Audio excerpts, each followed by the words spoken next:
Ever feel like your backpack is a black hole for your phone? You hear the notification, the new cache published alert, and by the time you've unzipped 3 pockets to find your phone, someone else has already claimed the FTF. Stop fumbling and start finding with Save the Girls. Our crossbody phone purses are the ultimate geocaching power-up. Designed to hang right at your hip, your map and coordinates are always just a glance away. Whether you're bushwhacking through the woods, scaling a boardwalk, or signing a logbook in the rain, your phone stays secure, clean, and right where you need it. No more pocket drop scares. No more digging through gear. Just pure, hands-free caching. Plus, with room for your ID, credit cards, and a spare pen for those logbooks, it's the only piece of gear you'll never want to leave behind. Adventure ready. Style focused. Geocacher approved. Head to SaveTheGirls.com and upgrade your caching kit today. Use code GTN25 at checkout to take 25% off your entire order. Save the Girls, because the only thing you should be searching for is the cache. Big thanks to our new patron, and I see her in the chat room. There she is. 13 Emerson. Have to ask her about that. Not sure what all that means. It's a little cryptic. 13 Emerson. That's Karen. Thank you, Karen, for becoming a patron. And our featured patrons tonight are Yvonne, Christopher, Kathleen. That's actually Kitty. She goes by Kitty. McKenna, way up in the north, way up in the Alaskan area. Scott, Carmen. Looking forward to seeing her on the cruise. Tim, Judy, Karen, Dawn. A lot of people on the cruise. This is awesome. Randall, Isaac, and Todd. Thank you to all our patrons for keeping this show and all of our shows on the air. And we got a lot to talk about tonight. Let me bring in the guys. There they are. Hey. Still in howdy mode, I think. I'm on the cruise ship. What are you talking about? Yeah, I know. Yes. I'm in unpack mode, guys, still, and then tomorrow pack mode initiates. Yeah. Oh, okay. There we go. Her grandson's name. That's awesome. Yeah. Very cool. Yeah. On a boat. A lot of people are excited for. Yeah. Way to go. Yes. Glad to be here. Yeah. Yeah. All right. We got a lot to cover. Let's dive in. I got a couple things to do, and then we're going to do Twig this week in geocaching. But let's start with the sort of a wrap up from last week. We had an amazing 10th anniversary show. It was great to have everybody on that we had on. Yes, it was long. Okay. Cut us some slack. But it was long. It was. But we had a great time. And how often do you have a 10th anniversary come around? You know what I'm saying? Not very often. I like that it came right before this cruise, and we get a break, and everybody gets a break, and everybody's resetting and everything. So it's perfect timing. Yeah. Perfect timing.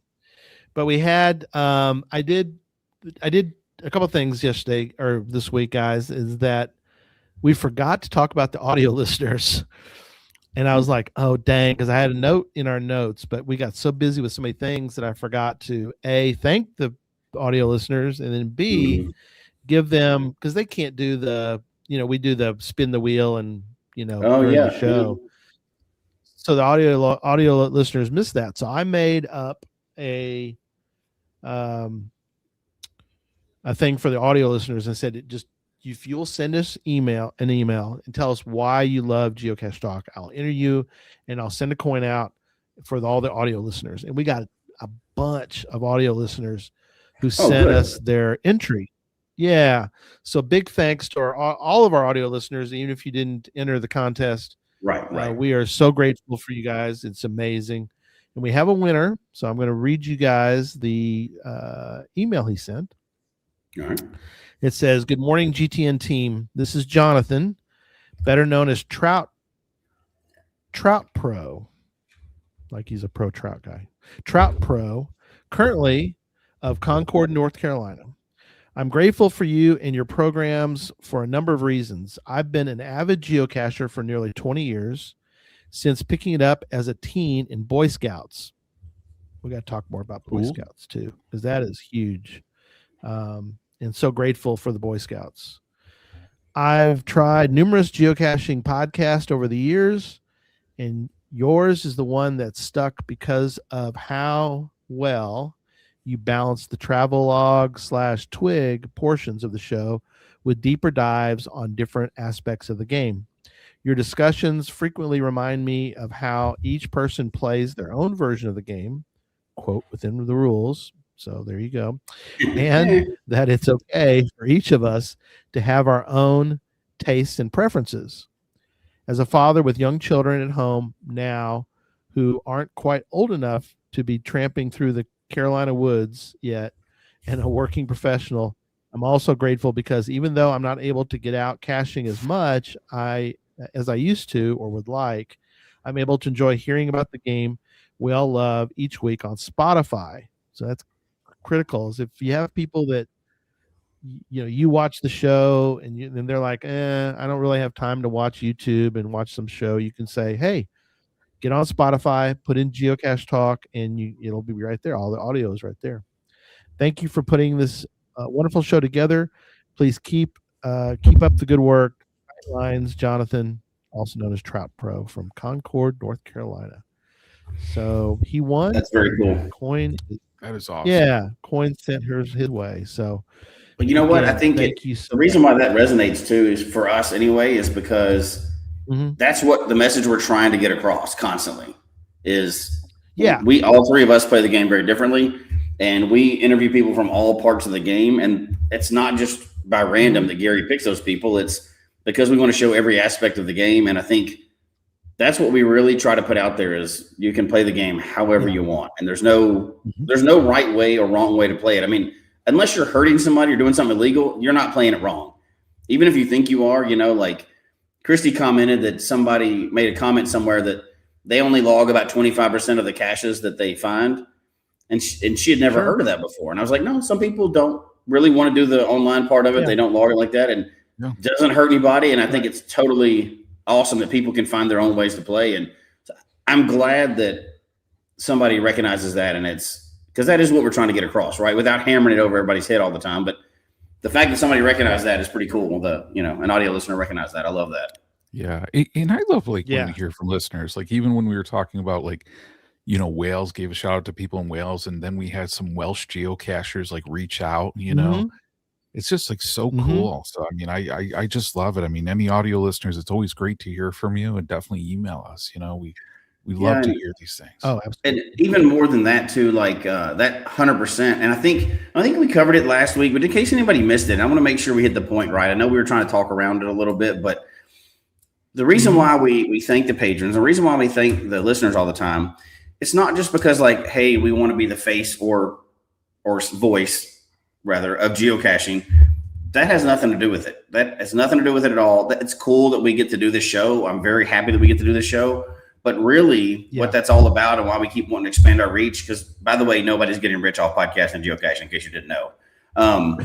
Right. The reason why we expand our reach every time, and it kind of hammered it home last week, was because the three of us, or a whole team, if you're talking about all the podcasts, right? The three of us cannot accomplish anything like we've been able to accomplish with the three of us. We have, every time we add more people and I consider all the listeners and everybody that's kind of part of this team is part of the team, right? We couldn't Cache Odyssey, all these other things that have happened. The three of us can't do that. As a matter of fact, we're only kind of the spearhead of that, right? We're the face or the voice of that. So every time when we're spreading this word, it's not just to get more people to listen because we think that we're cool. It's because we're able to pull off bigger and bigger projects all the time. And we could never have raised $100,000 for St. Jude and I don't want to list things like it sounds like we're bragging on what we've done, because it's not us. We have the idea and we're kind of like the voice of that, but that's why it's so exciting that people are spreading around the world, is because we can pull off bigger and bigger cool things for the community together. Absolutely. So I just want to make sure we hammered that home last week, because I think it was very important, because I know it didn't come off like that, but we never want to come off as hey, look at us. What we did is so awesome. That's not what it is. Yeah. A tribe of geocachers. That's a good way to put it, right?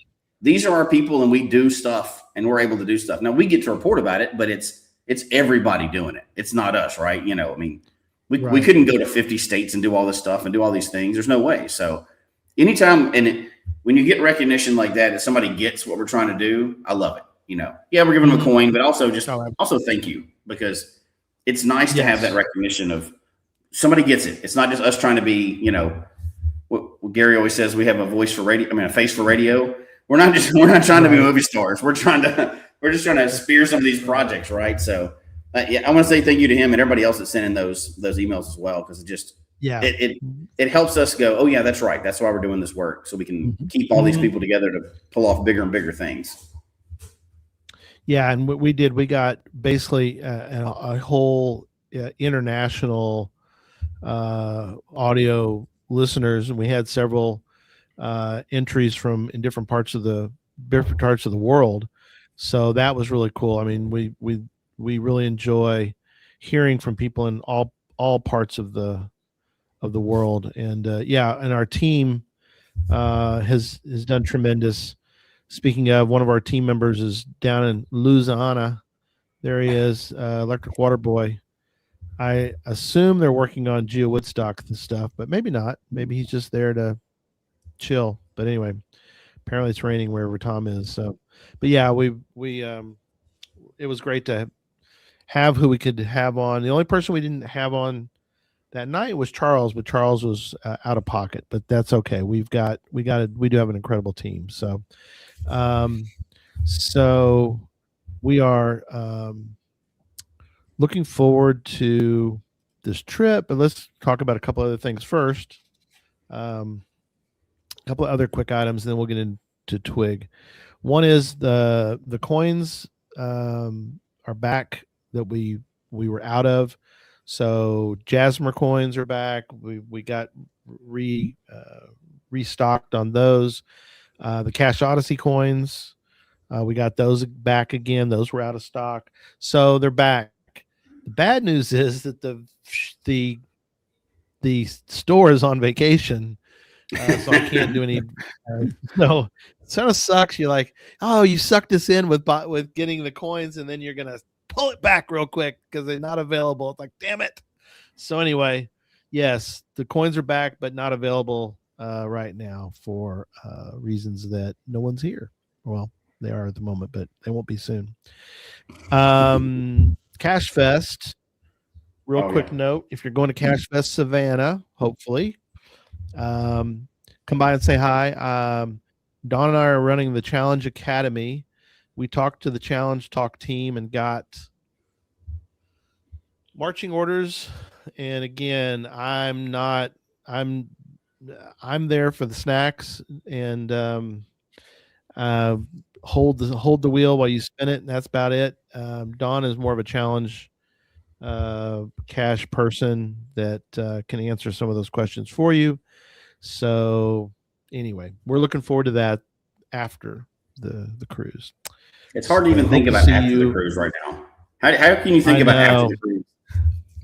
I can't, but I've got people who are like, what are you doing for this? And are you going to this? And it's like, oh my God. You just got to keep on saying what I'm telling people, Gary. It's just like that's a good conversation for July. Yes. Yes. That's what John's been doing. You were saying, John, at work, they're like, well, in July, it's like you keep doing things in July, and they're like, what are you talking about, John? In July? You're like, well, I know. I had somebody say that just earlier this week. They're like, hey, how about this thing? And I said, well, that sounds great. Yeah, let's talk in July. And they're like, oh. Hey, you know what? Right. Sometimes if you work super hard, you got to play super hard, right? So absolutely, it's time for a break. Absolutely, I'm with you 100% there.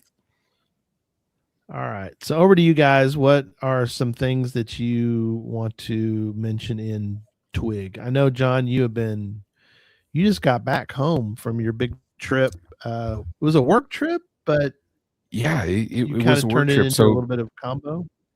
Yeah. Well, it was funny, right? Because I mean, so many people are just like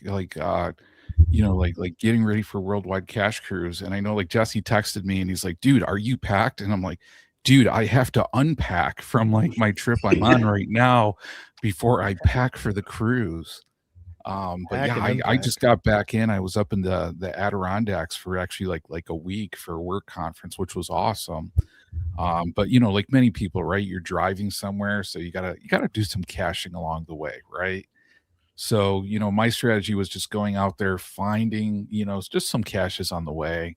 And I want to talk about like some of the caches because I got three like dates left, or I had 3 dates left for finds by hidden date remaining. So if anybody uses Project GC and you jump in there and you see that, right, I found one, so I'm down to 2 left on that. Oh my gosh. So I can't wait. And probably, guys, I'm going to start looking at kind of like the ports that were coming into the cruise to see if I can finish that, because I don't know about you guys, but when you just have like 2 spots left to check, man, it kind of eats at me, to be honest, yeah, but yeah, I know, but some cool stuff too. I don't know how many people have seen like the YouTube channel GeoTrek. It's like, just like search GeoTrek official. The cacher's name is actually ADKer. They're originally from the Adirondacks, so it was pretty cool. I found a couple of their caches. Very cool. One find I wanted to highlight was I don't know if you guys ever had a cache where you're traveling and you try to find it like year after year after year, and something comes up, and like no joke, at this boat launch in the Adirondacks, I passed it like in the past few years. I want to say like maybe 3 or 4 times. Every time I went there, muggles got in the way of me finding it. Oh, and man. I know it was almost doomed this time too, right? So I pull into this like boat launch, and no joke, there's a car parked right next to ground zero. Oh my gosh. Oh, man. And I'm like, I've waited years for this. And I'm like, what do I do? And I'm like, I'll wait it out. I'll give it maybe like 15 minutes or something and see if I can kind of wait it out, right? So what happens? Another car pulls up, and then another car pulls up, and I'm just like, man, what is my luck here, And then the people get out of their cars and put some vests on, and they're actually like New York State Department of Environmental Conservation agents.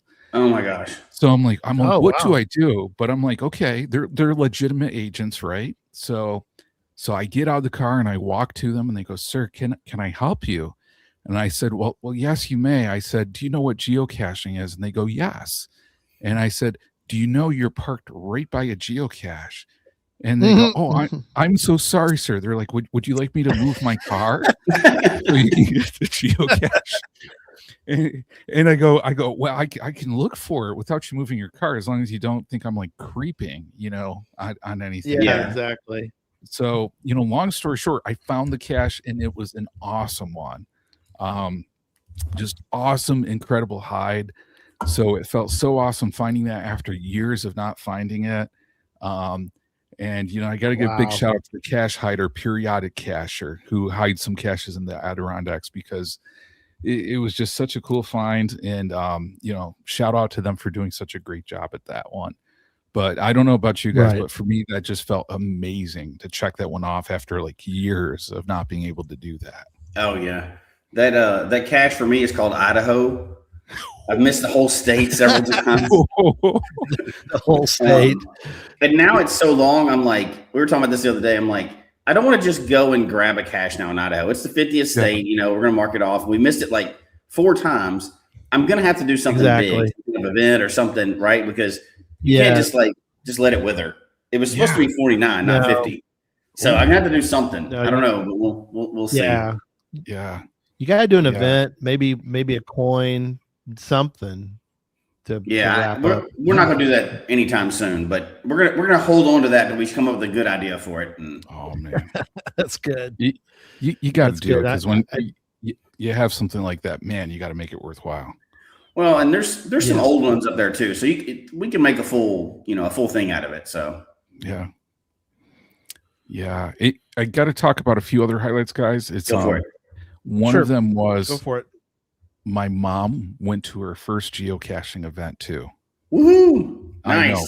It was one where I looked across the state and I tried to find an event, and for some reason I didn't see this one until I was coming back from the Adirondacks, and I looked over And I'm like, oh my God, there's an event tomorrow right there, you know? That's cool. So I talked to my mom and I was like, Mom, how would you like to go to your first geocaching event? And she goes, I'd love to. So we went, and it was pretty cool. It was just a small event, just at like a state park out there, where Mom was thrilled because she could get in as a senior citizen and did not have to pay, you know? So extra bonus on that one. But this leads me to my geocachers of the week that I got to name. And there were two people at the event, LCSM and then Marlin01, where if you know them, they're very prolific cachers. They're very awesome people. They've contributed in a lot of different ways to the geocaching community. Even Marlin01 at one point, I think he may still be actually the geocacher that's attended the most megas in the United States. Wow. Gary, didn't we meet that guy? Yeah, he comes to like every mega event. Yeah, I thought we met him in Memphis. Yeah. Oh, yeah. He was there. Yeah. Yeah. I mean, I'm always there. I'm pretty much. We were talking about megas, and the guy's like, and he like just let it slip. Yeah, I've been to like 8,000 of them. I'm like, oh my god. That's Bill. Yeah. Yeah. We did talk to him. I remember that, because he's like, yeah, I think I've been to more megas than anyone. It's like, wow, that's really cool. Like the dude had been to more megas in the first 3 months than I have in the last 15 years. Yeah. It was crazy. Yeah. Yeah. And Peachy brings up, he did CoinFest in Syracuse. Absolutely. Yeah. That was Marlin01, and he did a great job on that one too. So that was so cool. Yeah. And Jesse, I got some news for you, my friend. I was at 4 out of 5 multis, and and I was gonna look for another one on the way out, and I did, and I got it, man. So now I meet your challenge, man. I've accomplished it. I love it. I still am not going to start till we get back. I went to that one time and it was gone. So I'm going to wait now, and I'll talk about it in my twig, what I've been doing instead, but I'll wait until we get back, and then I'm going to get on but here's the thing. I don't want to just go and get because I have to get 17.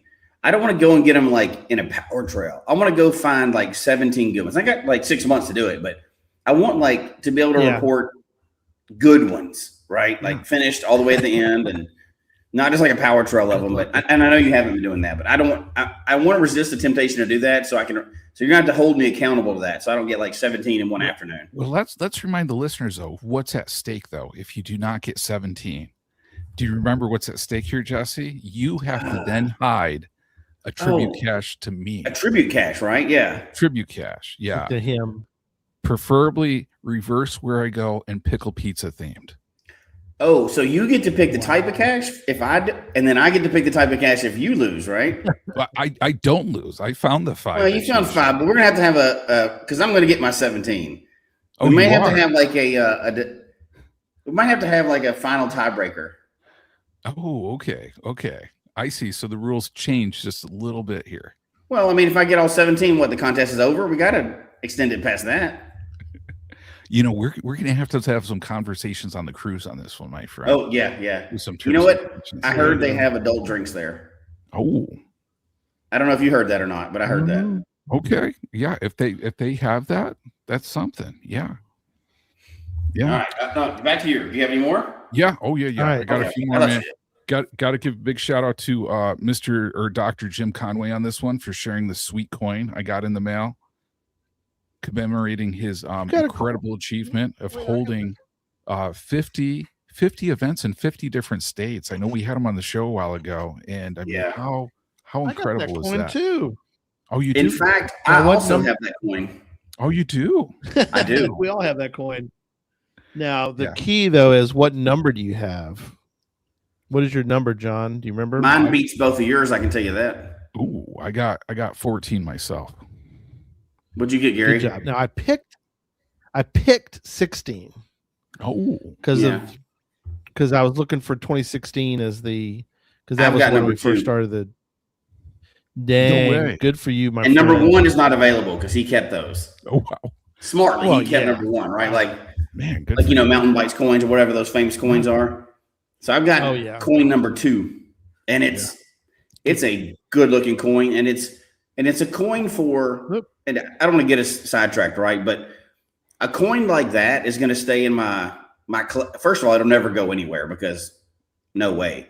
But I have a handful of coins, and by handful I mean a small handful, like this, where somebody has made a coin. They not a show like we've made tons of coins or whatever, and not an event, but somebody personally made a coin and personally handed it to you.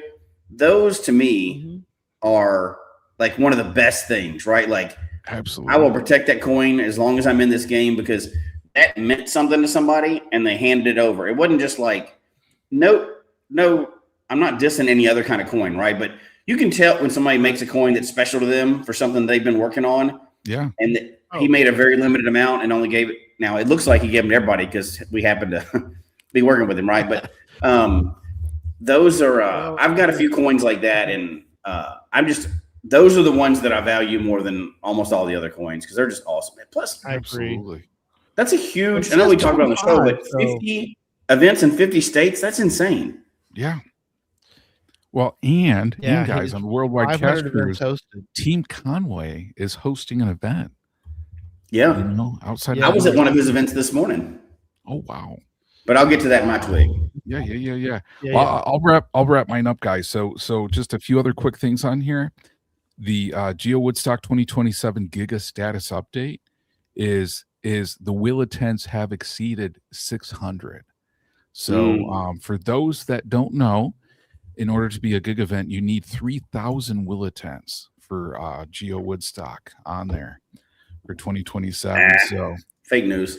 Oh, no. You're just saying that because the Jesse Lunsford indicator is you probably can't attend. So it's very likely it's going to be a gig. But it's only 600 now, and I'm not attending, so it sounds fake to me. No. So guys, I'm gonna put this in here in the chat. So if you're interested in staying up to date with the latest for Geo Woodstock 2027, log your will attend on that one. If you have an intent of possibly going, it's GCBNWDV on that one. Yeah, and Tom Brotherman absolutely says, and those 600 are going to have a great time. And Tom Brotherman's on the planning team. Yeah, it's going to be awesome. Ooh. Yeah, I mean, it's going to be awesome. We know the all-star group of people putting it together. Oh, yeah. And to hear Tom's down there working on things already, come on. I mean, you can just tell like the hard work these guys are putting into it. So a really quick note on did you wrap up? Yeah. I'm good. Okay. Real quick note. We'll get to Jesse's, but your background looks strangely familiar. And so I didn't say anything, but apparently, as Dawn says, the Pizza Ninja highlight, Dawn and Gary's pizza is in my background. It's one of my best pizza I ever had. Yes. So just to let you know, the pizza that Dawn and I love to have is a prosciutto. If you really can get the fig, then you want the fig jam on the bottom with the prosciutto, and then you cover it. I'm not a big like eating vegetable things because my food eats the vegetables, so I don't know why people eat vegetables, but that's for another show. But anyway, that is an incredible background. Are you craving cheesy that really shows time for pizza talk. Whether you're at your local pizza parlor, scarfing down gas station pizza, or just a fan of the greatest pie on the planet. Yeah, guys. I got to tell you, I enjoyed this pizza. I know how much you guys love it. And it was one of those things. On Monday, I was working for a conference event with the Olympic and Paralympic Training Center in Lake Placid, New York. And they're awesome, right? And then afterwards, I was like, okay, I got to finish that up with something epic. So I had to go out and get one of these pizzas nearby, and just incredible. So shout out to you guys for excellent choice in pizza. It is. All right. You lost me at prosciutto. I'm not a big prosciutto person. I know. I hear or vegetables, but whatever, Yeah, me either. Prosciutto is sliced so thin, it's basically a vegetable. So I'll pass. It could be, yeah. Balsamic vinegar too. Get the balsamic on there. No, that's good. Typically glazed. Anyway, yeah. Over to Jesse. All right, so I'll go backwards. I was at Team Conway's event this morning. That was my 4th June 2026. So that going backwards, I went back and got because like obviously we focused on getting a lot of the old ones, and Gary drove around the country getting all the year 2000s, and I just got back from some trips doing that. But I had a few holes to fill in like 2026 and even a couple in 2025 that months that I didn't have a lot of finds of, not finds during the month, but finds that were hidden during that month. So I had to plug in little holes. I was running all over the place to find like, oh, I need a February 2025 with random, so it could be anything. But I know. Today's event was my 4th published in June 2026 cache. So now everything except for August 2000, everything has 4 or more on my whole Jasmer grid. Because like we talked about last week, I just drove to Alabama to get that one, and the Cache Odyssey obviously out there, which was, and I don't want to get sidetracked, but it is exactly what I envisioned Cache Odyssey to be. It's dangerous enough that you feel like you're doing something, but it's accessible, it's compliant, and everything else. And it's not in a Target parking lot. The cache itself was awesome. The 2 puzzles, and I don't want to say anything because it might spoil it. But one of the stages, I wish I'd have thought of the idea because I have the same equipment from a previous thing. People that found it know exactly what I'm talking about. But just the location and everything. Amazing.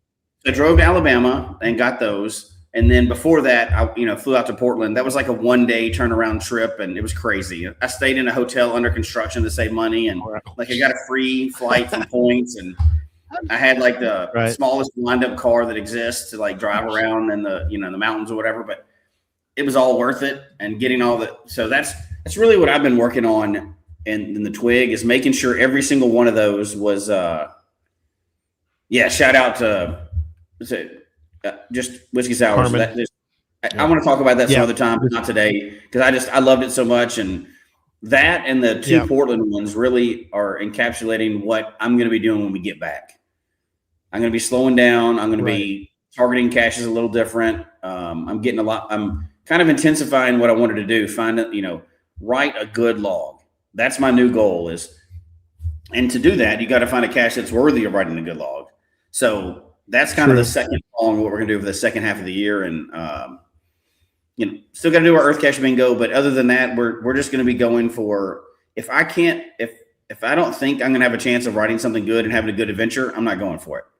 So we're going to be trying to be super selective with that kind of stuff. And that's kind of where we've gotten lately. And, all my Twig, I could get over it, but I could go over it a lot. But it was about shoring up for Jasmine, right? And being ready to get that last one with a group of 105 or 10 or whatever people that are going out there. And, even if I didn't get it then, I got it later, it's fine because we have the big group, but I just kind of wanted to situate it a certain way. And so I'm excited about it now. And it, just by random chance, we're at that meeting, that meetup this morning, and a guy comes in, and I knew the name or whatever, but I didn't really know. And he's like, yeah, this guy's a big county cacher. I'm like, oh yeah, like Gary's into that, and a few other people are into that. Buddy Bear Soars, they're big. I'm not big. I've gotten several, but it's been because I was with other people. I'm not gonna say the guy's name because I didn't have permission ahead of time, but this is the guy that finished the U.S. first. Oh, and a lot of people know who he is already, but I didn't ask his permission to be on the show tonight, so I'm not gonna say. We're not gonna mention it now because I didn't ask, but he was like, yeah, and you can tell he was trying to be kind of humble about it, but like he was there with other people, and they're like, yeah, he's done them all. They're like, what do you mean by all? He's like, that is just amazing. He's an RVer, and he's like, he's done them all. I'm like, how do you even? He's like, yeah, Alaska was the hardest. I'm like, I mean, you think? Like, oh my god, that's amazing.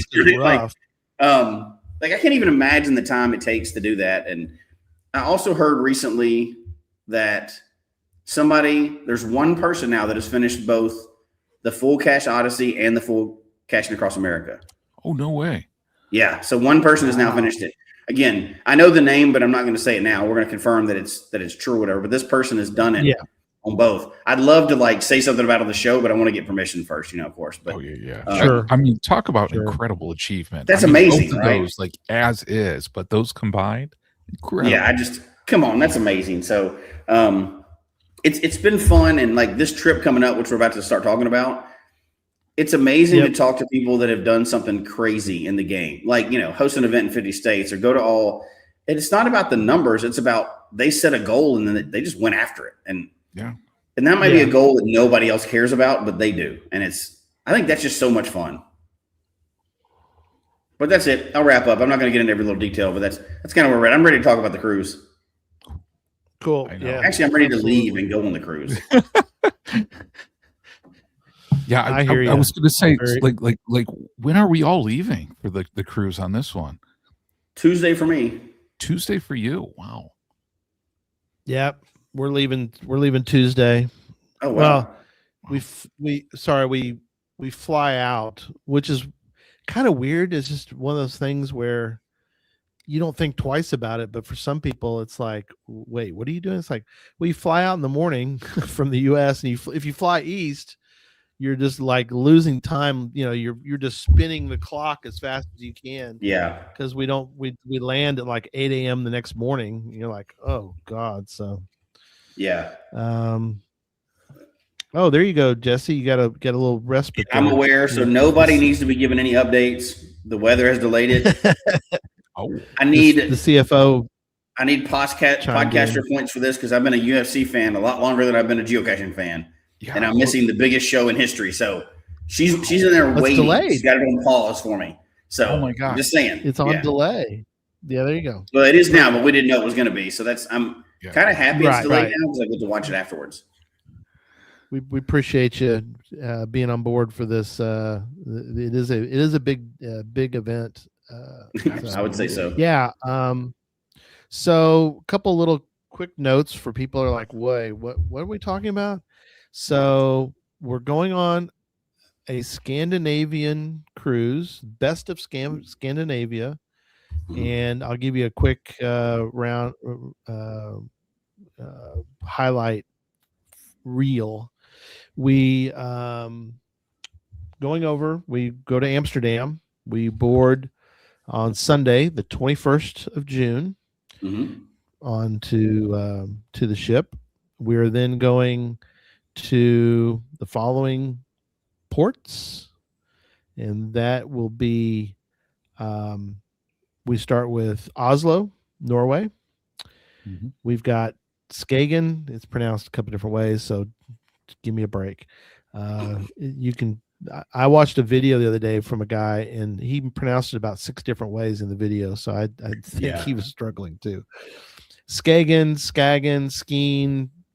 I apologize to our Danes out there. You just, again, I apologize. Yep. Skagen, Denmark. We are also going then to Stockholm, Sweden for a little match stash we'll talk about in a minute. Helsinki, Finland. Tallinn, Estonia. And also a couple days in Copenhagen, Denmark. And then we'll be back to Amsterdam. So Amsterdam, Oslo, Skagen, Stockholm, Helsinki, Tallinn, Copenhagen. Pretty wild that we're going to get that many countries in one trip. Amazing. And of course, the crown jewel of the trip, or what we talked about a year and a half ago, was, hey, what if we were to go to Stockholm and get GC4D, which is the match stash, which is the crown of the Loop 4 of the Jasmer. You can't get Loop 4 done.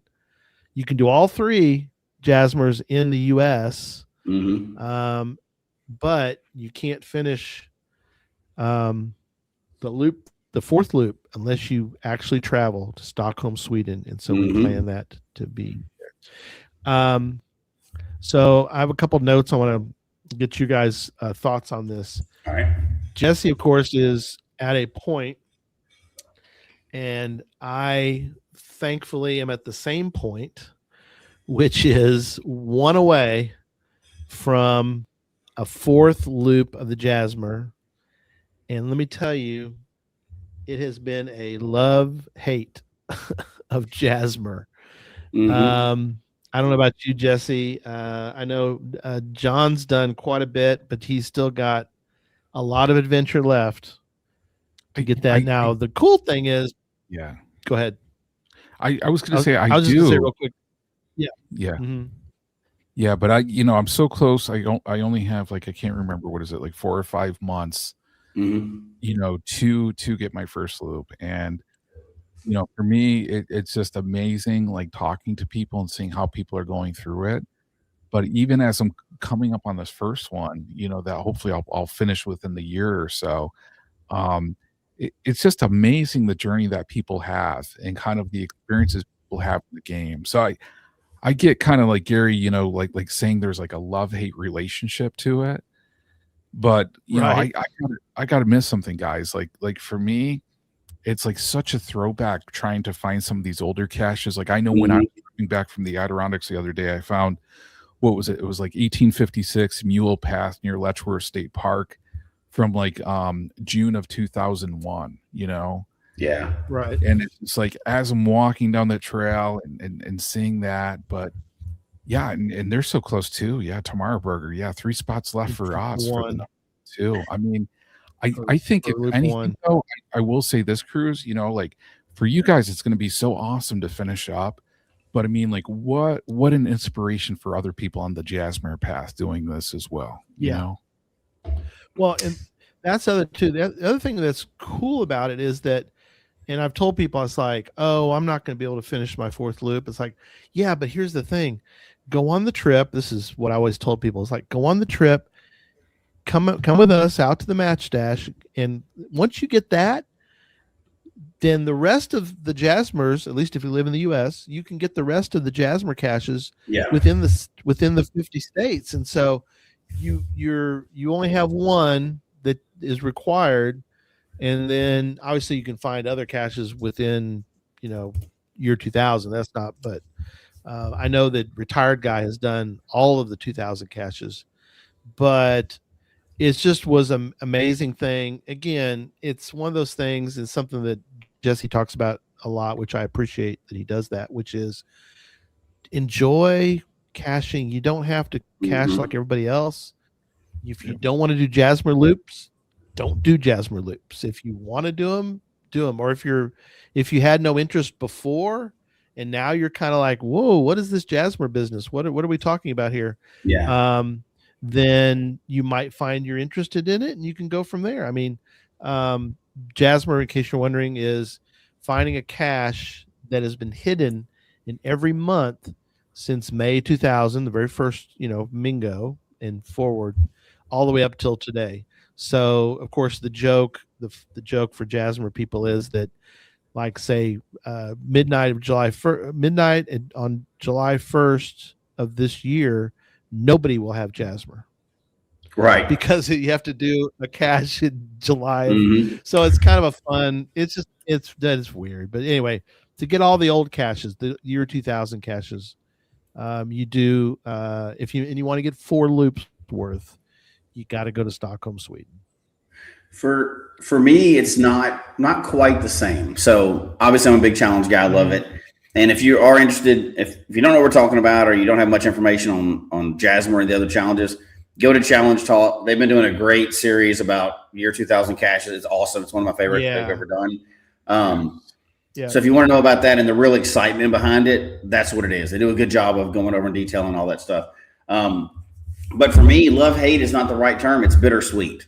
So yeah, that's a good way to put it. Over the years, we've gotten into challenges. And no secret about that or whatever, but going through the ones like the 360, filling every day of the year in, or getting the 366-day streak, or doing the DT grids, or Jasmer, or any of the major grids like that, or the major challenges, to me, and the family always gets on board and we get into it. And it's great because it gives you, like, Jasmer's a good one, or the 4 Jasmer's a good one, because it gives you something, like, as a team, whoever you cache with, to work towards and always be thinking of it. Right. The problem is the day after we find the match stash, or the day that we find the match stash, actually, as soon as we sign it, Jasmer is now over forever. And Jasmer has been a part of our life for, I don't even know, I mean, like 10 years, probably, the whole game, probably. So there's something bittersweet about that. Like, that's a section of the game that's now out, right? Like, and I know you can do loops and stuff like that. And there's no more loops of this one, so it's done. But, like, people get into Fizzy. Yeah. We did Fizzy. We find our last one. That was something special. But, like, after that, it's just, repeating it. It's not the same, right? It's not a new challenge like Jasmine is or whatever. But so for me, it's going to be kind of bittersweet in that I'm super happy that we get to finish this thing that's been our life for over 10 years in this manner, right? That's insane. I never would have thought about that. That's completely insane.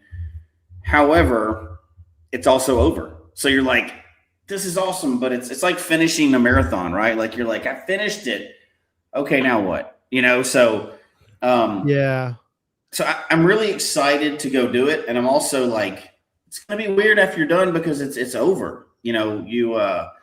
Maintain your Jasper. Yeah, I'll get 4 caches every month. I can get that from events, right? I live in the same state as Team Conway, so I'm covered. He's got events like every 5 minutes, so we're good. But I like what you're saying, though, Jesse. I mean, really, for most people, right? Though, they don't realize, like, Jasper is like it. Is there any other like geocaching career goal that is like the top goal or the top achievement? I mean, Jasper really is perceived like that, right? To me, it's the ultimate challenge, right? Yeah. And I'm not saying that it's the ultimate challenge and that everybody should do it. I'm saying that if you're into challenges and you have the ability to travel, to me, it's the ultimate challenge for sure. Yeah. Yeah. But it's not easy. Mm-hmm. And I won't be able to talk about it for a long time, but we already kind of know, and I can't say tonight, so there's no bean spillage on this one, but we kind of know what our next big challenge is going to be. And I got the idea from a couple down in Texas that host a crap ton of megas, but I won't call them out. I don't know who that could be, right? Yes. But they're both awesome mega hosters, right? But we'll just leave them anonymous. But he gave me an idea for a challenge that we want to try, and it's nothing you could ever publish. So it's even beyond that, right? But I think, to me, we need something in the game like that where we can always work towards it. So we're hitting that real pivotal thing. This is the last huge ultimate challenge.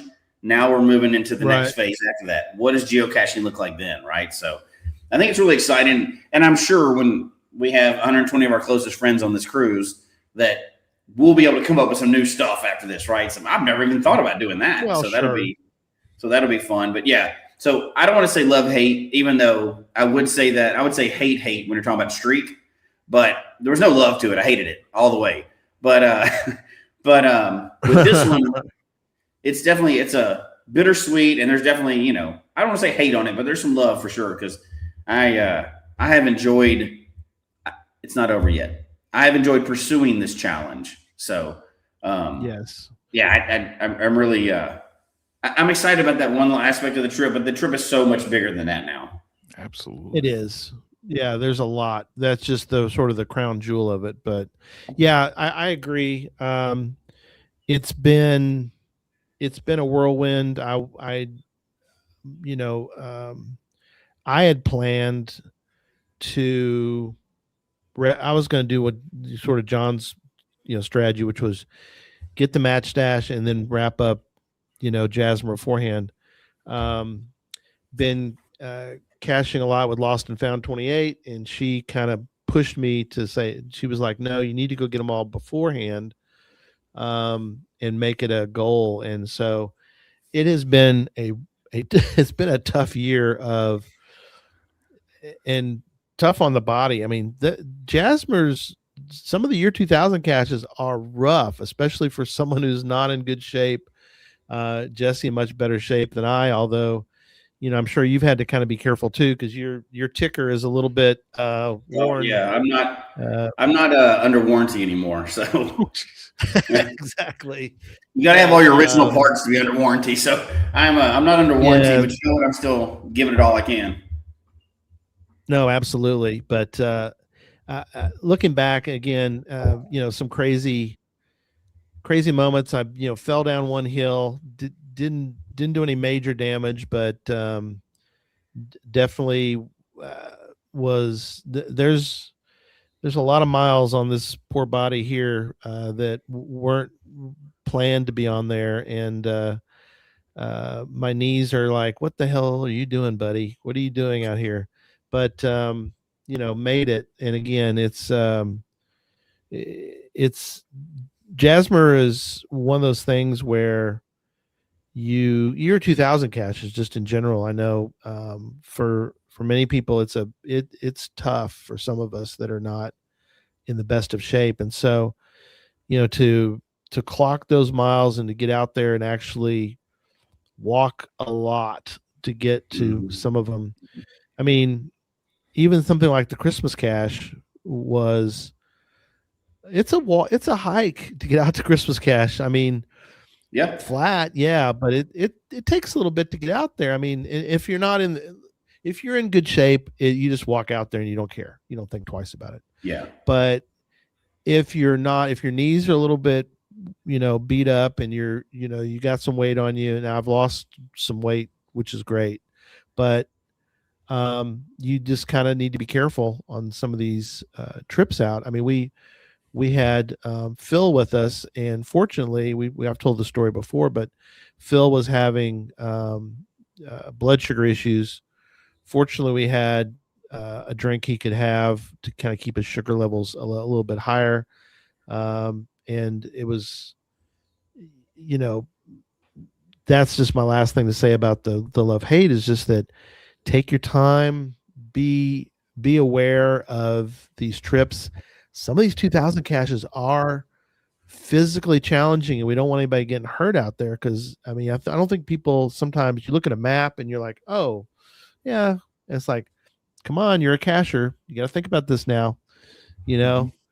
Some of these Hold on. I gotta trips, call you out on this one, Gary, though, because we've talked throughout this time, and you're saying love hate. Yes. But I'm hoping, and I already know the answer to this, but I'm hoping when you're going to some of these that are a little more difficult, you did slow down and think about where geocaching has come. And when you're going for one of those, and we found most of the same ones, right? Like not all of them, but a lot of the same ones. I know every time I went for one of those, and it's not always a year 2000 cache, but there's something added when it's a year 2000, right? Like it's sure. Every time I went for one of those that like took a special trip or that was a longer hike than normal or whatever else, it made me slow down and really appreciate the game way more than I do from like an everyday going out thing. And again, I like every aspect of the game, but that one hits a little different for me personally. No, I agree. You're right. Love hate's bad. Bittersweet is good because we're finishing up. But I loved all those. Some of those were my body did not like. But when it's all said and done, like you said, Jesse, you get back in the car and you're like, okay, that was rough, but still at the same time was pretty cool. I mean, you feel like you've earned it, right? I'm worn out. Yeah. Yeah, you definitely have to earn some of those. So yeah, I mean, and I think that's the cool part, like seeing you guys do it, and especially Gary. I mean, and shout out to you for pushing yourself, man, like outside of your comfort zone to do it. Mm-hmm. I mean that is awesome because I mean, just seeing you do it and hear about the adventures you've had in the process, it seems like really an adventure. It's not like to finish this up, you went through a mall parking lot and just like went to lamppost to lamppost to lamppost. Yeah, right. Like you went to some pretty cool locations, for sure. Yeah, and the good part too is that I had somebody with me for quite a bit of it that could push me up the hill or make sure I didn't fall down the hill. It's good if you're not in the greatest of shape to have somebody who's in much better shape be able to like give you some steady. Some of the time I would put my hand on, grab her backpack as she went down the hill. Dawn would go down the hill. I'd grab her backpack just so that I didn't fall down the hill because she was more steady going down. So, there's times where I'm just saying that for folks that haven't done some of those caches, you can do them. You might, like I took a lot longer, I know, than Jesse going out to like GC17. Or, I mean, I spent a lot more time now and helpful too. So part of those too, we had her husband with us. Jeff was with us. So, and he's like a mountain goat. So there are a few of those that it's good to do them. And it's good to do some of those in a group. If you're with someone who maybe isn't as steady, or do them in a group, do them with some other people, because they're, and it's weird too. I don't know when this is not really for tonight, but there are some caches that surprisingly, now you got to travel to them if you don't live in the area. But did you ever look, Jesse? There's a year 2000. I still want to get it. There's a year 2000, basically park and grab in California, and I was like, really? I was like, seriously? After all this travel, it's like California has several year 2000 caches. That's going to be a whole separate trip one day. It will be. But I was like, really? I'm looking at the map and I was like, this thing is like an LPC, not an LPC, but it's like, this is like a park and grab. This is awesome. I should, but I didn't need that map. I didn't need that month.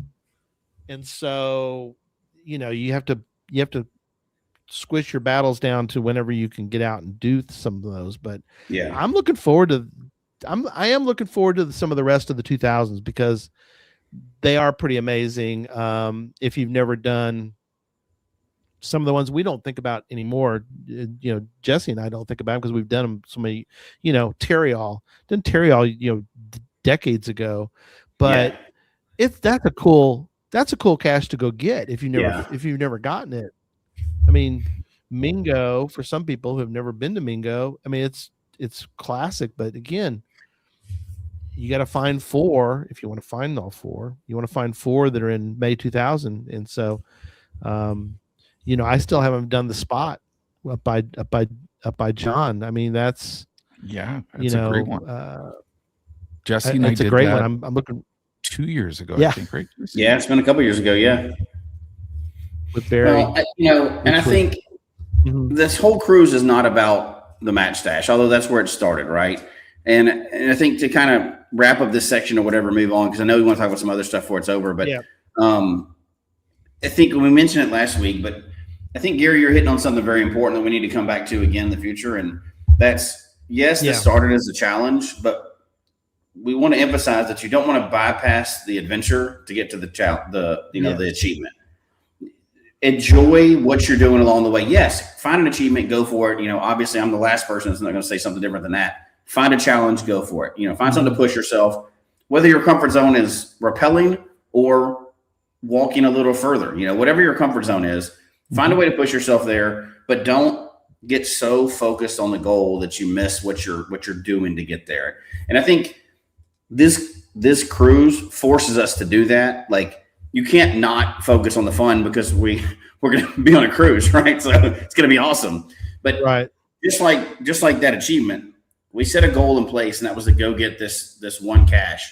But look at all the stuff that's come, and like we're going to talk about the cruise, all the stuff that came out of that. There's no way I'd want to bypass that and just check it off the list. Like, this is exactly like caching, right? All the stuff building up to it. The final achievement is not the goal. It's all the stuff on the way. And I think that's what I'm looking forward to even more than, don't get me wrong, I'm putting my name on that cache if I have to bulldoze a town to get there, right? But however, there's so many things more important to me on this trip than that. That I'm really looking forward to. Yes. Well, and that we talked a little bit prior to the show, but we all, it's interesting too. All 3 of us have different goals, or different sort of perspectives a little bit. I think some of us have some similar ones, but I know you guys have met people and know people, and there's several in the chat room that are going on this trip, and it is fascinating. And I don't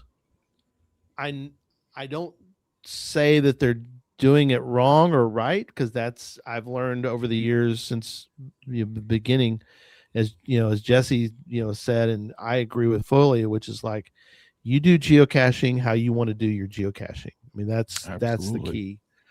And you do this cruise the way that you want to do the cruise. And so and I hope everyone who's going on the cruise is going to allow everybody else going on the cruise to do the cruise how they want to do it. So, I have talked to some people who are just going to be hardcore. We're going to go, we get off we walk down the gangway and we are caching, and we're going to cache until we're pier running to get back to the boat. And I'm like, cool, I guess. I mean, I get it. I totally get it, though, right? Like, yeah, cruising and caching are parallels. They really are, and that's why I think my family has kind of gotten into cruising. Other than the fact that we live in Florida, which makes it so easy, we've kind of gotten into cruising because it's just like caching. We can go as a family with many people as we want, caching or cruising, and everybody can do it how they want to do it. And for us, we're soon going to add a fourth generation, but we have 3 generations already of people that cache in our family. So, right, cruising and caching, I agree. They're parallel, man. You can go on a cruise, you can go on 10 cruises, and somebody else can go and not have experienced anything that you experience. It can be so different for everybody.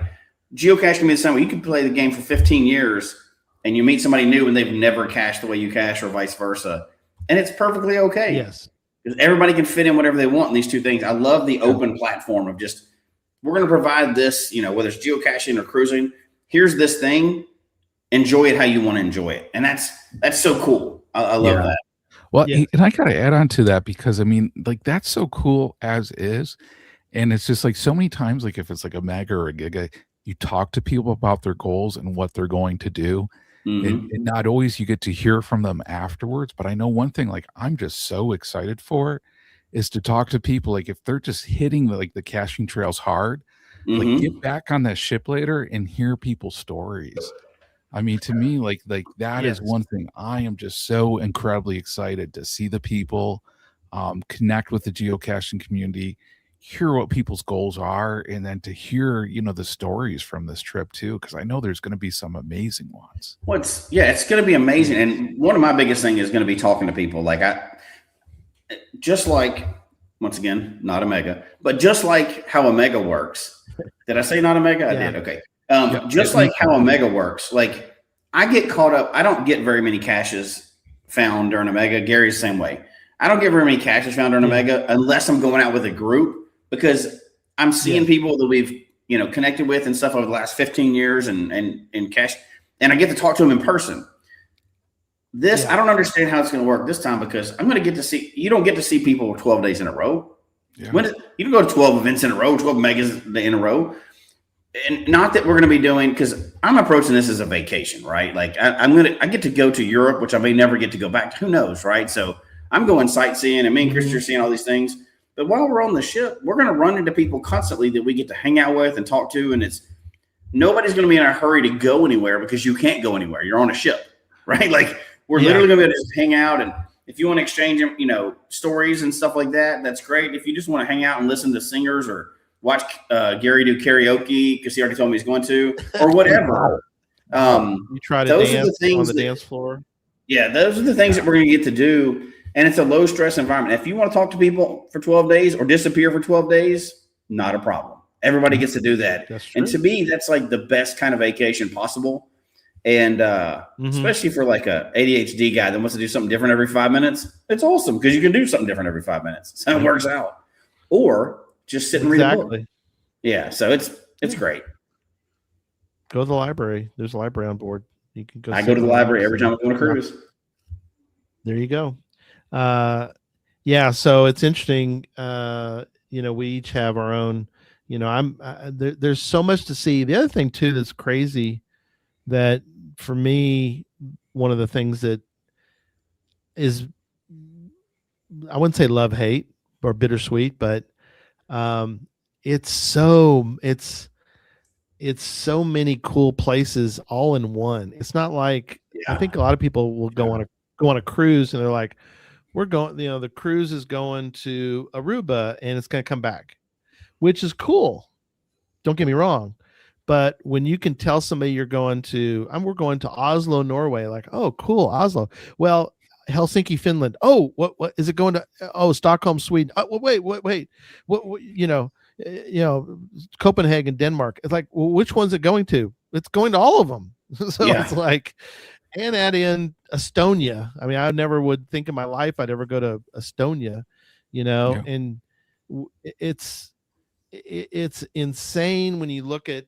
It's like going to an all-star event over and over again. It's like, how is this possible that we're going to be able to do all these cities in one trip and be able to see, all these different countries. And it's like, it is, kind of overwhelming at a point, but also you'd never get a chance to do this ever again with this many in a row. I mean, you can, they're probably, going to do the same thing in a, year or whatever, but I'm not going to be able to do all these in one sitting. I mean, it's an incredible, and the places that you can go and see, and caches are going to be, for me, there's some unbelievable caches in each of those cities, but me personally, again, everybody do their own thing, but I'm not looking forward to a bison in a tree in Oslo. I mean, no. Some people will be like, yeah, cool. A cache in, it's like, well, yeah, but I want to, everybody's doing it differently. Yeah, they are. Well, I know some people they're trying to get, and I used to do this when I go to new states, one of each cache type in every country. That's a cool goal. Yeah. That's a pretty cool thing. It's cool. We won't do that, but we're just going to get, because I've already pulled the map. We're going for virtuals and earth caches. And the reason why we're going for those, because there's so many of them, first of all, but also they have good ones and they're at the locations we're going to, right? We're going to the castles and we're going to things like that and museums. Those are what's going to be there as opposed to, some containers sometimes and everything else. So I've downloaded some caches, but I'm not going for particular ones. I'm going caching while I'm vacationing. And I think I've gone on vacations where I'm going there just to cache, but this to me, and it may not be the same to everybody, but to me, this is such a potentially once in a lifetime, amazing vacation that it's a vacation that I'm also caching on. And I know that could be weird from some people. Like we're hosting a podcast. You think it would be all, I am, but caching for me enhances our life. It doesn't replace it. Right. So, it makes it a little better because we have an ongoing game that we do forever, but I don't want to miss out on some awesome castle because I wanted to go get a multi to beat John in a challenge. You know what I mean? Whoa. And Jesse, let's face it. You're just going to these castles to scout out their rocks so you can put earth caches there. I just have a feeling, my friend. That's right. I'm not going to go crazy because Christy gets on to me for that. I'm not going to go crazy trying to publish a bunch of earth caches while I'm over there. I do have one location that I want to put one at. But I'd like to have one in Europe anyway, but I'm not going to try to go and do one every single place we go and stuff like that.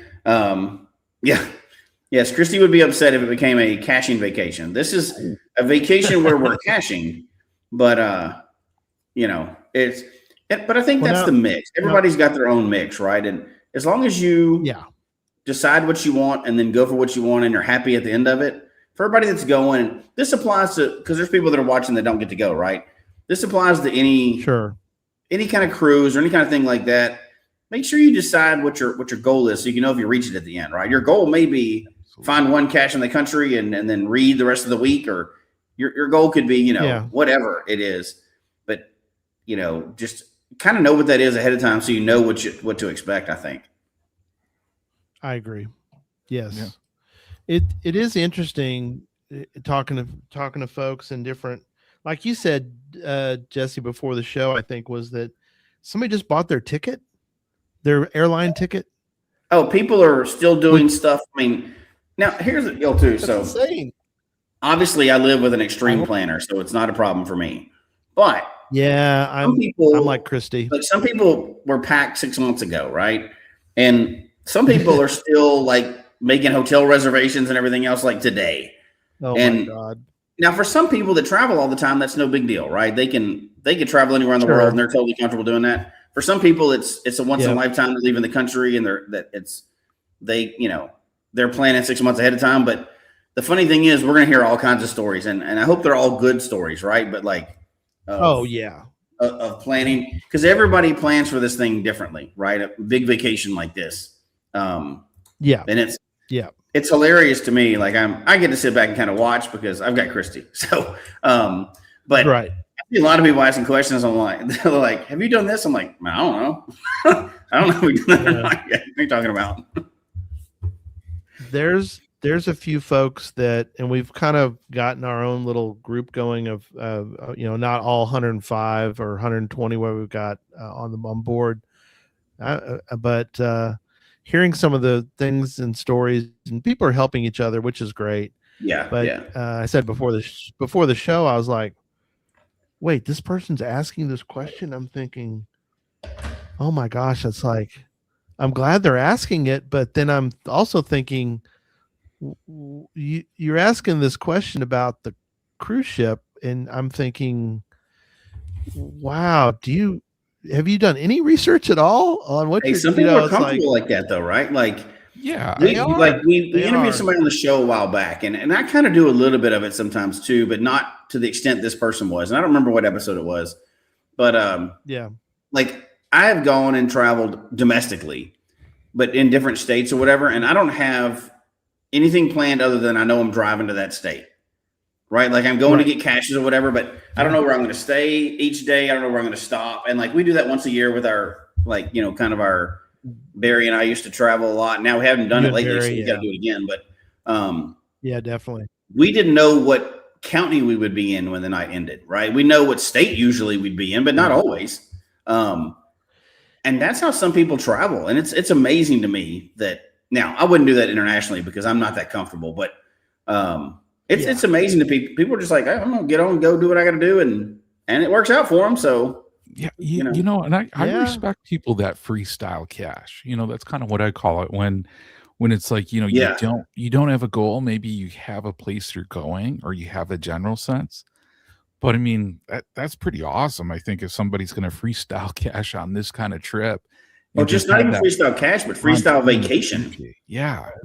Because I mean, I like that. I mean, you do have some people that it's way too late. Yes. Yeah, man. Wish you could, Buzz. That would be awesome if you could, man. But yeah, time frame's a little too tight now, man. Yeah.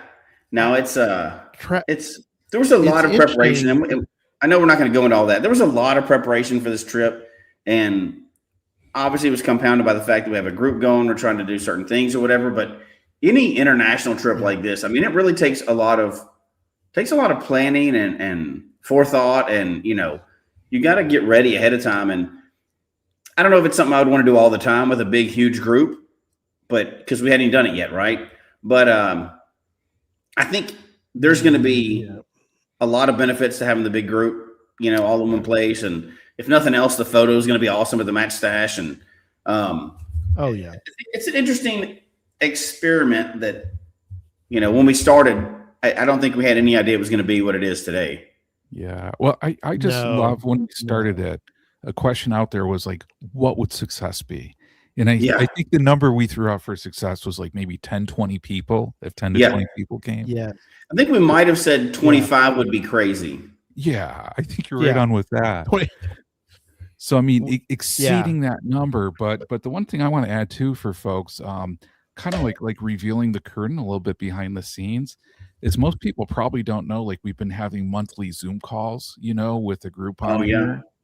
A Facebook group, like constant communications, a planning guide. I mean, shout out to Christy for all her work with breaking meetings down by location. So, I mean, there's been a large amount of planning and effort and collaboration going into this that I think it was cool. Cause I think even when our travel agent was like, I think her words were something like she's never seen another group so well prepared and organized, meeting a year in advance like that for a trip. That was cool to hear. Yeah, it's been a great big trip. I was gonna say real quick, big shout out to Christy because she did college level presentations for everyone. It was incredible. She did a good job. Yeah, she did. She's listening, so don't get her too. Proud of herself. It's okay. But she did college level things. And John, thank you so much for setting up the Zoom. And it has been, shout out, Dawn's done some last minute stuff too for us that, production manager, she's to get her job done. So, but it's funny is that she's got, because we got 3 buses that were going. And she got the 3 of us, roped the 3 of us into being the bus leaders for all these things. And so it's again, people have said, comment is like, y'all got this organized. Like, we kind of have to. If you think about 105 people going out to a cache, and we have a limited time. I mean, it is a celebrity cruise excursion, but the buses are only going to wait so long for us. And so it's been interesting talking to people, because they're like, well, I want to do this and this. And it's like, well, hang on now. It's one of those things where it's like, even something as simple as signing the log, it's like, no, we're doing a log signing. That's the thing, right? Early. The whole cruise, I think, is wide open. The only event or time of anything that people need to do is the day we're going to Sweden, right? Like just like when you go to which this is not a mega, but I'm going to say it anyway. Like when you go to a mega and you're trying to go caching and there's a huge group of people going for the same cache at one time, logistically, it makes it hard. So really, that's the only logistic nightmare for the whole cruise. And one you'd have to consider if you're ever going to do something like this again. But is how do you get 120 people on a trail to one cache? Right. That's right. And we won't go into all that, of course, but we'll report back how good it worked. Yeah. Yeah. But you got to be a little organized for that. Other than that, it's like, go run, do whatever you got to do. Right. Everybody does their own thing. Yeah. But that one thing, you don't want to show up and not be able to get to the cache because there's a crowd there. Right. So, that'll be fun. That's going to work fine. We got it planned. Which is good. I mean, and that's going to be, it's going to be good, but it's just funny because some of those things you just don't kind of think about. It's like, we can't hand the log to a person and have them sign it and have the next person sign it. Because if you took a minute to do that, that's 105 minutes. We don't have 105 minutes. We don't have that kind of time. Yeah. We don't have 30 seconds for each person to do it because there's that many people, and we've only got 45 minutes before we can get back on the bus. So buses, and so it's kind of interesting some of the planning that's gone into it. But I agree with you. We'll be fine. I ain't worried about it at all. Yeah, it's going to work out. Yeah, it's going to be an absolute blast. Yeah, it'll work out. Oh yeah, but it'll be interesting, like you said. It'll be interesting to see people's stories, like you said, Jesse, when we're all back and hear about how everybody kind of approached it is all going to be different. That's what I'm interested to see. That'll be fun. Absolutely. Yeah, or running into somebody in a big city, like, hey, they're on our bus, or they're on our cruise ship and they're right there. It's like, hey, wave at them, but we're really looking forward to being able to do that. And we do have, without spilling too many beans, we do have a couple of different things for folks. We are bringing, again, with that many people, I'm actually packing an extra suitcase of goodies for all of us that are going to be there. So, that's just the nature of the fact with this many people, it takes an extra suitcase for us to be able to provide stuff. So, I'm excited to be able to do that, and be able to provide some extra things. So if you didn't get to go this year, a couple of years, you might want to think ahead with us. And, as we're going to Alaska for the next, did I say that out loud? I'm so sorry. You meant Idaho, I think is what I heard. Did you mean Cache Fest is going to Alaska, or did you mean no though? We can't say that either though, right? I mentioned. No, Gary just spilled the beans. Guys, I think we're going to have to wrap this up before we spill any more beans. Don't be doing that. You're going to get people thinking we're serious about that. So yeah. No, I picked a random place. We're not going. No, it's Tahiti. Obviously, is the next one. But anyway, guys, come on. Tahiti. Do you have do you have one single thing that you think is going to be the best part of the cruise? And if not, well, I guess we'll ask it. We're going to ask that same question again when we get back, right? Like, but I've tried to think through that. I don't know that I have an answer to that. There's so many things I think that are going to be fun. You know, just the adventures over a week and everything else, or 2 weeks. I think it's going to be. Yeah, 12. I have trouble putting. It's such a big thing. I have trouble putting my finger on what's the best part of it going to be. Oh man, I'm looking forward to the people, the pizza, the places, and the purpose of why we're there to get the cash. That's what I'm looking forward to the most. The 4 Ps. Yes, you got people, it. And that places, was not rehearsed. pizza, That was spontaneous from the hearts, my friend. Really? Yeah. It's like you work at a university or something like that. It is very tough. I agree with you. I really don't have, as we're wrapping up tonight, you know, I'm kind of with you, Jesse. I've got so many things on my plate that I want to, you know, to go to see and to do. Yeah. You know, there's so many things to see and do. I don't have one. I guess, John, you don't seem to have one particular thing, or, well, you have 4. No, I mean, for me, it's a culmination. Purpose. I mean, I think it's just an incredible adventure. I mean, you hear from so many people, and we've all said it, like in the adventure of a lifetime. And I mean, it's just so cool that we're able to do that with so many awesome geocachers that we've got to know, you know, through these Zoom calls that we've been doing. I mean, through meeting in person, you know, at different events. I mean, I'm just so incredibly excited because I mean, like, for some people just to think like, if I know there was a certain number of people who only had 3 loops and they would probably never go, you know, to the match stash. But knowing that they're going in a group like this around that excitement, that energy, that support, yeah, I mean, this is just incredible for people to help support each other on an incredible adventure like this. Yeah. For me, obviously the match stash and going to Estonia. And if you've done any research on these, they're beautiful places, right? There's no way that's not going to be memorable. But I think I'll predict now that equally as memorable is, like what John said, the conversation we're going to get to have with people from all over the world, because it's not all the U.S. There's other places coming to this too, right, from other countries. Yeah. And Australia. I think those opportunities to network and really hang out and share stories and, you know, the cash that got away and all those other things, I think those will be up there as just as memorable as all the cool places we're going. I really do. Predicting coming back is everybody's going to agree with that. Well, it's going to be amazing. John, do you want to kind of explain to everybody how the schedule is going to work going forward? Yes, yeah, I appreciate it, Gary. So just to keep people in the loop, no gadget talk this coming week. I'm, you know, flying out, as is Gary and Jesse. So Chad and I decided the next gadget talk is going to be July 21st. We're going to take a couple weeks off. We're going to hopefully jump in live and upload some videos of some of the stuff that we're working on.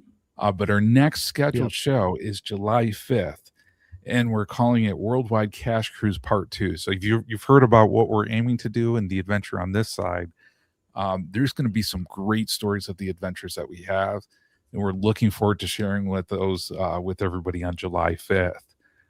So definitely you're going to want to make sure, you know, you tune in on that one, and we're looking forward to hearing everybody's stories on that one, because again, it's going to be an epic experience. Absolutely. All right. Finally here. We'll see everybody July 5th. Yeah. And we'll see a lot of people that are on board the ship that are in the chat room or listening in the audio. And if you want to hear more, definitely in a few weeks, we're going to do part 2. All right. Absolutely. All right. Good night, everybody. We'll see some of y'all on board soon. Everybody soon.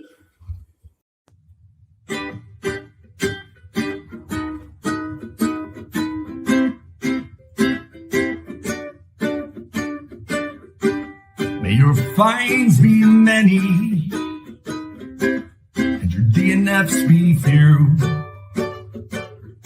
May the terrain and difficulty both be less than 2. And whatever it is you're looking for, may it find its way to you. And may we all meet again. Folks, we hope you've enjoyed the show tonight. Please email us your comment at geocachetalk@gmail.com. Don't forget to follow us on Twitter, Instagram, and Facebook. The show can be found on Apple Podcasts, Stitcher, Radio Public, or Spotify, as well as at the Geocache Talk website. Don't forget to click that subscribe button below and ring that bell notification so that you can see and hear the show on a weekly basis. And tell your friends about the show. Get them involved with us in the chat room. And until next week, don't just talk about geocaching, go geocaching.